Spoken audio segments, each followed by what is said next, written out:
Hello નમસ્કાર મિત્રો, વિડીયામાં તમારું સ્વાગત છે। મિત્રો અત્યારે તમે વાત કરી રહ્યા છો મિત્રો માયા સોઢાની અને જયેશ સોઢાની। મિત્રો જે પણ કિસ્સો બન્યો છે, મિત્રો જે પણ કિસ્સો માયા આપઘાત કર્યો છે મિત્રો એ જયેશ સોઢાના કારણે કર્યો હતો। મિત્રો જયેશ સોઢાને મિત્રો કીધું હતું તો માની જા, તો જયેશ સોઢા માન્યો નહોતો અને મિત્રો પછી માયાએ આપઘાત કર્યો હતો। તમે લાઈવ વિડીયો આગળ જોઈ શકો છો। મિત્રો પછી મિત્રો જયેશ સોઢાને મારવામાં આવ્યો છે। મિત્રો તમે આગળ વિડીયામાં પણ જોઈ શકો છો। મિત્રો આ વિડીયો વિશે તમે શું કહેવા માંગો છો? મિત્રો જયેશ સોઢા જ્યારે પણ બજારમાં આવ્યા ત્યારે મિત્રો લોકોના ટોળા ઊંચી પડ્યા હતા અને મિત્રો જયેશ સોઢા ઉપર હુમલો કરવામાં આવ્યો છે।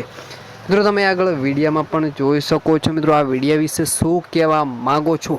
મિત્રો તમે લાઈવ વિડીયોમાં જોઈ શકો છો। મિત્રો જયેશ સોઢાની મિત્રો આવી હાલત કરી નાખી છે લોકોએ, તમે જોઈ શકો છો લાઈવ વિડીયોમાં। મિત્રો આ વિડીયો વિશે શું કહેવા માંગો છો એક જરૂર કોમેન્ટ કરી દેજો। નવા વિડીયો જોવા માટે અમારી ચેનલ સબસ્ક્રાઈબ કરી દેજો।